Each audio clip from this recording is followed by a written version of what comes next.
ಈ ಬೋಧಿಧರ್ಮ ಅಂತ ಇದ್ದ. ಬೋಧಿಧರ್ಮ, ಬೌದ್ಧ ಧರ್ಮದಲ್ಲಿ ಬೋಧಿಧರ್ಮ ಅಂತಿದ್ದ. ಬೋಧಿಧರ್ಮ ಅವ ಚೈನಾಕ್ಕೆ ಹೋದ. ಈಗ ಹೆಂಗೆ ವಸ್ತುಗಳನ್ನು ಎಕ್ಸ್ಪೋರ್ಟ್ ಮಾಡ್ತಾರಲ್ಲ, ಅವಾಗ ಸನ್ಯಾಸಿಗಳನ್ನು ಎಕ್ಸ್ಪೋರ್ಟ್ ಮಾಡ್ತಿದ್ರು. ಬೌದ್ಧ ಧರ್ಮವನ್ನು ಪ್ರಚಾರ ಮಾಡಲಿಕ್ಕೆ ಬೋಧಿಧರ್ಮ ಚೈನಾಕ್ಕೆ ಹೋದ. ಅಲ್ಲಿ ಸನ್ಯಾಸಿಗಳೆಲ್ಲ ಅವ್ರು ನೋಡಿದ್ನೆಲ್ಲ ಭಾಳ ವೀಕ್ ಇದ್ರು, ಅವರು ಅಶಕ್ತರಿದ್ದರು. ಅವ್ರಿಗೆ ಅನ್ನಿಸ್ತು ಕುಂಗ್ಫು ಅಂತ ಕೇಳಿರಲಿಲ್ಲ, ಈಗ ನೀವು ಕರಾಟೆ ಅಂತೀರಲ್ಲ ಆ ಟೈಪ್ ಚೈನಾದೊಂದು ಮಾರ್ಷಲ್ ಆರ್ಟ್ ಅದು, ಅದಕ್ಕೆ ಕುಂಗ್ಫು ಅಂತ ಕರೀತಾರೆ. ಈ ಜಾಕಿ ಚೈನಾಗೇನು ಆಡ್ತಿದ್ರಲ್ಲ ಅದನ್ನು ಕುಂಗ್ಫು ಅಂತ ಕರೀತಾರೆ. ಬೋಧಿಧರ್ಮ ಕುಂಗ್ಫು ಕಲಿಸಿದ ಚೈನಾದ ಸನ್ಯಾಸಿಗಳಿಗೆ. ಬೋಧಿಧರ್ಮ ನಿತ್ಯ ದುಃಖಿಗಳಾಗಿ ಬಂದ ಜನರ ಸಲುವಾಗಿ ಪ್ರವಚನ ಮಾಡ್ತಿದ್ದ. ಏನು ಮಾಡ್ತಿದ್ದ? ಪ್ರವಚನ ಹೇಳ್ತಿದ್ದ. ಜನರ ದಿವಸ ಸಾಯಂಕಾಲ ಆಗ್ತಿತ್ತು, ಜನ ಪ್ರವಚನಕ್ಕೆ ಬರ್ತಿದ್ರು, ಕುಂದಿರ್ತಿದ್ರು, ಪ್ರವಚನ ಮಾಡ್ತಿದ್ದ. ಯಾರು? ಬೋಧಿಧರ್ಮ. ಆದ್ರೆ ಆಶ್ಚರ್ಯ ಏನು ಅಂದ್ರೆ, ಈಗ ನಾವು ಹೆಂಗೆ ಹೇಳ್ತೀವಿ ಹಂಗೆ ಹೇಳ್ತಿದ್ದಿಲ್ಲ. ಈಗ ನಾ ಮುಂದೆ ಹೇಳಕತ್ತೀನಿ, ನೀವು ನನ್ನ ಮುಂದೆ ಕುಂತೀರಿ, ನಿಮ್ಮ ಕಡೆ ಮುಖ ಮಾಡಿ ನಾ ಪ್ರವಚನ ಮಾಡ್ತೀನಿ. ಆದರೆ ಬೋಧಿಧರ್ಮ ಹಂಗಲ್ಲ. ಅವ ಮಂದಿ ಹಿಂಗೆ ಕುಂತಿರ್ತಿದ್ರು, ಅವ್ರ ಕಡೆ ಬೆನ್ನು ಮಾಡಿ ಗ್ವಾಡಿಗೆ ಮುಖ ಮಾಡಿ ಪ್ರವಚನ ಮಾಡ್ತಿದ್ದ. ಆ ರಾಜ ಬಂದ, ಊರಿನ ರಾಜ. ಆಶ್ಚರ್ಯ ಆಯ್ತು, ಅಲ್ಲ ಎಷ್ಟು ಮಂದಿ ನಿಮ್ಮ ಪ್ರವಚನ ಕೇಳಕ್ಕೆ ಬರ್ತಾರ, ನೀವು ನೋಡಿದ್ರೆ ಅವ್ರ ಕಡೆ ಬೆನ್ನು ಮಾಡಿ ಗ್ವಾಡಿಗೆ ಪ್ರವಚನ ಹೇಳ್ತಿರಲ್ಲ ಯಾಕ? ಅವಾಗ ಬೋಧಿಧರ್ಮ ಅಂದ, ಅದಕ್ಕೆ ಹೇಳೋದು ಅಷ್ಟೇ, ಇವು ಕೇಳೋದು ಅಷ್ಟೇ. ಅದನ್ನೂ ಬದಲಾಗಲ್ಲ, ಇವು ಬದಲಾಗಲ್ಲ. ಅದಕ್ಕೆ ಹೇಳೋದು ಅಷ್ಟೇ, ಇದಕ್ಕೆ ಹೇಳೋದು ಅಷ್ಟೇ. ಅವ ರಾಜ ಒಂದು ಚಲೋ ಪ್ರಶ್ನೆ ಮಾಡಿದ. ಹೌದು, ಕರೆಕ್ಟು. ಮತ್ತು ಗ್ವಾಡಿಗೆ ಹೇಳೋದು ಒಂದೇ, ಜನರಿಗೆ ಹೇಳೋದು ಒಂದೇ ಅಂತಿದ್ರ ಪ್ರವಚನರೇ ಯಾಕೆ ಹೇಳಕ್ಕೆ ಹೋಗ್ತೀರಿ ನೀವು?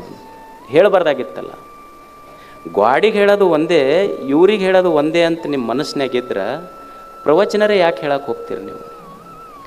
ಆವಾಗ ಬೋಧಿಧರ್ಮ ರಾಜನಿಗೆ ಒಂದು ಮಾತು ಹೇಳ್ದ. ಯಾಕೆ ಒಳ್ಳೆಯ ವಿಚಾರ ಹೇಳಬೇಕು, ಒಳ್ಳೆಯ ವಿಚಾರ ಕೇಳಬೇಕು, ಜ್ಞಾನದ ಮಾತು ಕೇಳಬೇಕು ಅಂದ್ರೆ, ನೋಡು ಮಹಾರಾಜ, ಗ್ವಾಡಿಗೆ ಹೇಳೋದು ಜನರಿಗೆ ಹೇಳೋದು ಒಂದೇ ಅಂತ ಗೊತ್ತಿದ್ರೂ ನಾ ಪ್ರವಚನ ಹೇಳೋದು ಬಿಟ್ಟಿಲ್ಲ. ಯಾಕಂದ್ರೆ ಈಗ ನಿಮ್ಮ ಮನ್ಯಾಗ ನೀವು ರಾತ್ರಿ ಅಡುಗೆ ಮಾಡ್ತೀರಿ.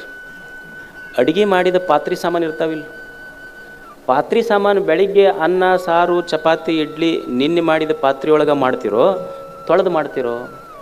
ತೊಳೆದು ಮಾಡ್ತೀವಿಲ್ಲ.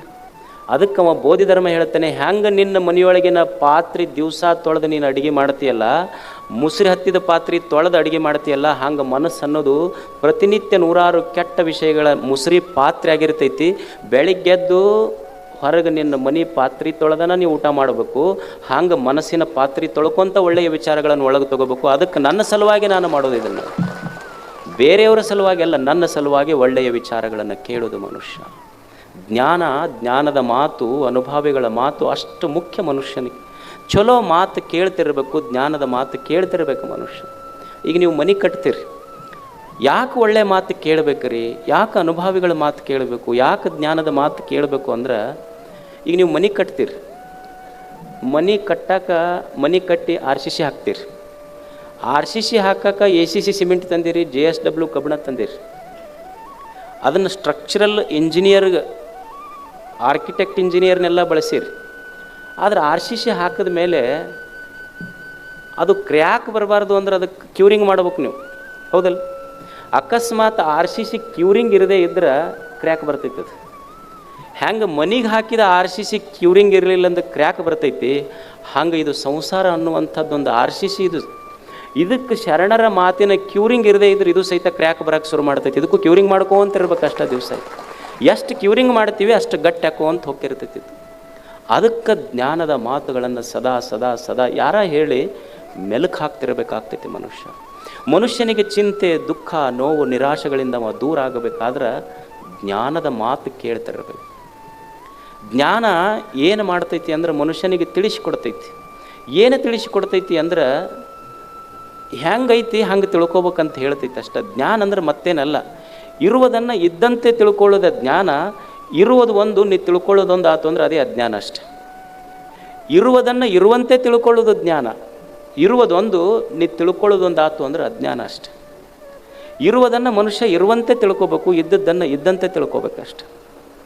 ಅದಕ್ಕೆ ಜ್ಞಾನ ಅಂತ ಕರೀತಾರೆ.